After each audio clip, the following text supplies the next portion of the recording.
அருட்பெருஞ்சோதி தனிப்பெரும் கருணை அருட்பெருஞ்சோதி.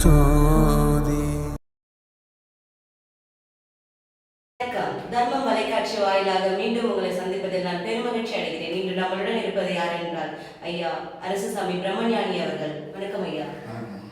ஐயா, இப்பெல்லாம் ரொம்ப விரோதமா இருக்காங்க. யாரை பார்த்தாலும் விரோதமா முகத்தை பார்த்து திருப்பிட்டு போறாங்க. வேலை செய்யற இடத்துல இருந்தாலும் சரி, வீட்டிலே இருந்தாலும் சரி, வாழ்வியலையும் சரி, யாரை பார்த்தாலும் ரொம்ப விரோதமா ஆயிடுது. அதுக்காக எங்களுக்கு ஒரு தகவலோட கருத்து சொல்லுங்க ஐயா, எங்க மக்களுக்கு. அற்புதமான கருத்தை இன்றைக்கு கேட்டிருக்கிறாங்க. அருட்பெருஞ்சோதி அருட்பெருஞ்சோதி தனிப்பெரும் கருணை அருட்பெருஞ்சோதி எல்லா உயிர்களும் இன்புற்று வாழ்க வள்ளல் மலரடி வாழ்க வாழ்க கொல்லா விரதம் உலகமெல்லாம் ஓங்குக. இன்றைக்கு விரோதத்தை எங்கே பார்த்தாலும் விரோதம் அப்படின்ட்டு ஒரு அருமையான சிறப்பான கேள்வி, மனித வாழ்க்கைக்கு தேவையான கேள்வி கேட்டிருக்கிறாங்க.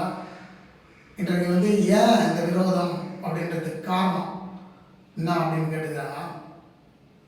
இந்த விரோதத்தை வளர்ப்பது பார்த்தீங்கன்னா ஒரு மயிரை வளர்க்குறதுக்கு சமங்க. விரோதத்தை வளர்க்குறது மயிரை வளர்க்குறதுக்கு சமம். ஏன் நீங்கள் கூட சொல்லலாம்னா மயிர் பேசுகிறாரு அப்படின்னு நினைப்பீங்க. அதெல்லாம் இல்லை. தமிழ் வார்த்தையில் மயிர்ன்றது அது ஒரு பொருள், அவ்வளோதான். இதை வள்ளுவர் கூட அருமையாக சொல்வார். எப்படின்னு பார்த்தீங்கன்னா, மயிர் நீப்பின் உயிர் வாழா கவரிமா நன்னார் மானம் பெறினர் அப்படின்னு சொல்கிறார். அப்போ மானம் உள்ளவனுக்கு மானம் உள்ளவனை மானுக்கு சமமா அப்படின்றார். அப்போ என்னன்னா, இந்த கவரிமான்ன்ற ஒரு பரம்பரை எப்படி பார்த்தீங்கன்னா 2 ஜோடி தான் ஒன்றா இருக்கும். அப்போது வேற ஒரு மான், ஆண் மான் இந்த பெண் மானை உணர்வு பண்ணும்போது அப்போ ஒன்றும் ஆச்சுன்னா அந்த பெண் மான் மலை உச்சியில் கீழே விழுந்துருக்கும்.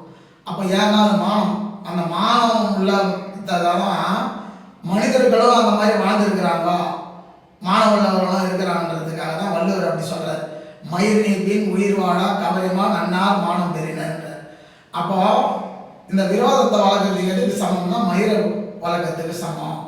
இப்போ எங்கள் அப்பா இந்த மாதிரி பாட்டி இவங்கெல்லாம் கூட ஒரு பழமொழி சொல்லுவாங்க. எப்படின்னா, எப்பா கட்டையை சுட்டா கூட கறியாகும், மயிரை சுட்டா கறியாகாது அப்படின்னும். இப்போ இது வழக்கத்தில் இது எல்லாம் பேசுறது தான். ஆனால் அந்த மயிர்ன்ற வார்த்தை தமிழ் வார்த்தை, தப்பான வார்த்தை இல்லை. அப்போ இது ஏன்னா நம்ம விரோதத்தை வளர்க்குறது மயிரை வளர்க்குறதுக்கு சமம். அப்போது பயிரை வளர்க்குறதுக்கு சமம் தான் அன்பை வளர்க்குறது. அப்போ நம்ம அன்பை தான் இந்த உலகத்தில் வளர்க்கணும். அதனால தான் எல்லா ஞானிகளும் என்ன சொல்கிறோம், அன்பே சிவம்ன்றோம். நம்ம எல்லாருக்கிட்டையும் அன்பாக பேசணும், அன்பாக நடந்துக்கணும், அன்பாக பண்ணணும்னு வச்சுக்கலாம். அப்போ அது எதுக்கு சமம்னா பயிருக்கு சமம் அப்படின்றோம். ஏன் இதை பயிருக்கு சமம் அப்படின்னு நம்ம சொல்கிறோம் அப்படின்னா, ஒரு பயிரை வளர்க்கும் போது அது நமக்கு அரிசி கொடுக்குது. அதனால் நம்ம பசி எடுக்கும்போது ஆகாரம் எல்லாத்துக்குமே நல்லது. அப்போ நம்ம நல்லதை நம்ம பேசணும், நல்லதை நம்ம சொல்லணும், நல்லதை நம்ம செய்யணும்னா நமக்கு எல்லாமே வாழ்க்கையில் நமக்கு நல்லதே நடக்கும். அதனால நம்ம என்ன பண்ணுறோம், விரோதத்தை ஒழிச்சு கட்டிட்டு நம்ம நல்லதே அன்போடு எல்லாருக்கிட்டும் அன்பை பகிர்ந்துக்கணும். அதனால் அன்பு தான் இந்த உலகத்தில் மிக சிறந்தது. அன்பே சிவம் சொல்கிறாங்க.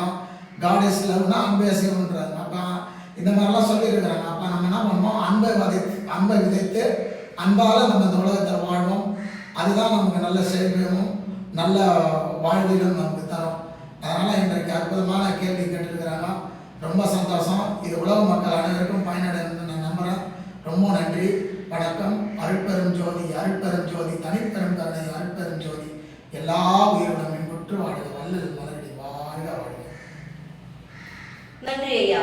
எங்கள் நேயர்களுக்கு சிறப்பான தகவல்களை இன்று பகிர்ந்திருக்க நன்றி ஐயா.